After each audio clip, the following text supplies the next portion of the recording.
Армысыздар, құрметті көрермендер. Студияда лицей этнос атты жаңалықтар топтамасы. Сіздерге таныстыратын біз 8-ші сынып оқушылары Жампосая, Қуаныш Айханым.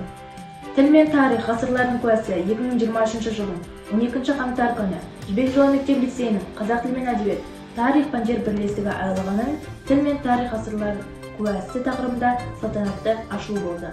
Мақсаты тіл мен тарих елдің мақтанышы, тірегі, жүрегі екендігін оқушыларға кең түсінік бере отырып, отансүйгіштікке тәрбиелеу. Аталған іс-шарада ұлы тұлғалардың көркем сөздері оқылып, қойылымдар қойылды.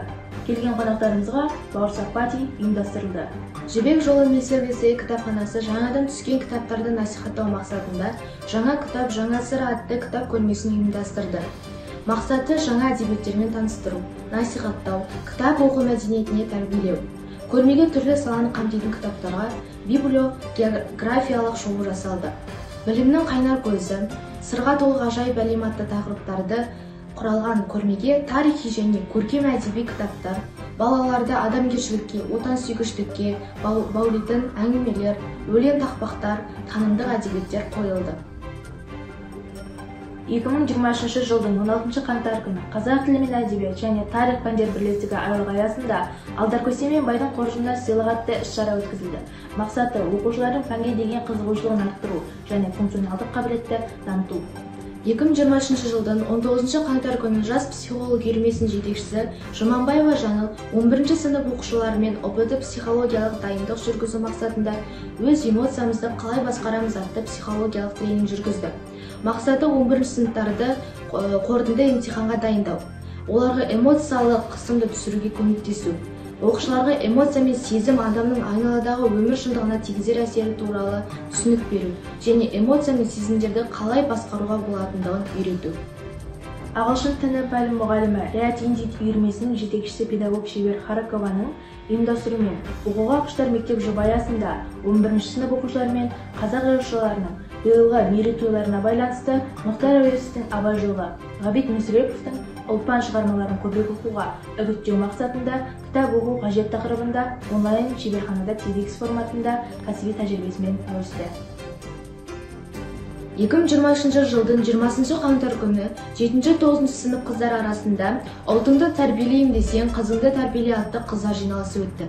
Мақсаты қазақ халқының әдет-ғұрып, салт-дәстүрлерін қыз баласының бойына сіңіре отырып, қыз балаға келешекте ана алдында қоғамның, елдің, ұлттың тыныс-тіршілігі барысындағы үлкен жауапкершіліктің тұрғандығын сезіндіре отырып, әдепті, сыпайы, адамгершілігі мол, білімді, жан-жақты жетілген қыз баланы тәрбиелеу. Жиналысқа Абдыманова алғы сөз сөйледі. Мектеп психологтары оқушылардан сауалнама алып, психологиялық тренинг жүргізді.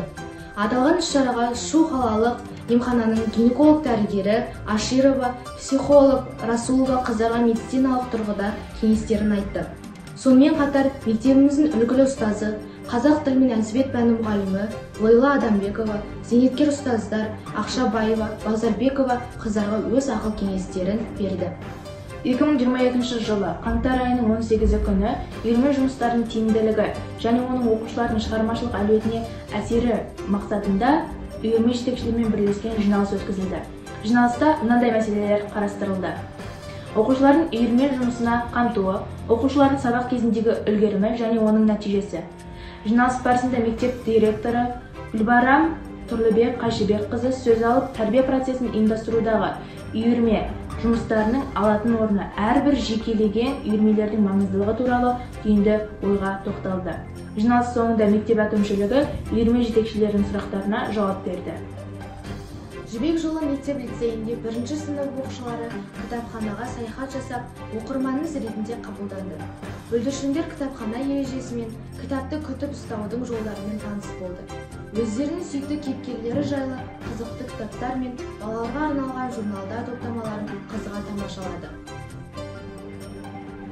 Қазақ тілі мен қазақ әдебиеті пәні мұғалімі Мұрсақұлованың ұйымдастыруымен оқуға құштар мектеп жобасы аясында 6-шы А сынып оқушыларымен белгілі жазушы, Ұлы Отан соғысының даңқты жауынгері, халық қаһарманы қазақтың батыр ұлы Бауыржан Момышұлының Ұшқан ұя шығармасын таныту мақсатында мен оқыған бір кітап айдарымен сыныптан тыс іс-шара ұйымдастырылды. Мақсаты батырдың дара тұлғасын тану, өскен, ортасы мен тәлім алған қайнар бұлағының көзін ашу және шығарманың ебін бойындағы құндылықтарын жазушының көзқарасты мен ой тұжырымдарын ұрпақ тәрбиесіне үлгі ету.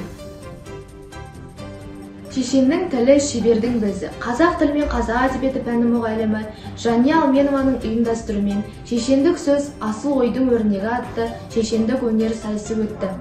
Сайысқа 5-10 сыныптар қатысты.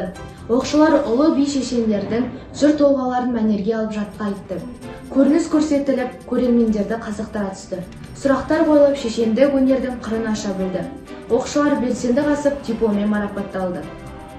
Сөз өнерінің жетекшісі Қоштаева қазақ тілі мен әдебиет және тарих пәндер бірлестігі айлығы аясында Дулат Бабатайұлының 220 жылдығына арналған ұлттың ұлы жыршысы атты мәнерлеп оқу сайысы өткізілді. Ақынның өлеңдерін нақышына келтіріп, мәнерлеп айтқан оқушылар дипломмен марапатталды. 2023 жылдың 2 ақпан күні Жібек жолы мектеп-лицейінде қазақ тілі мен әдебиет және тарих пәндер бірлестігінің аясында табысты оқыту және құзырлы мұғалім тақырыбында жас мамандарға арналған аудандық семинар өткізілді. Семинарға аудандық білім бөлімінен әдіскерлер және мектептердің қазақ тілі және тарих пәндер мұғалімдері, жас мамандар қатысты.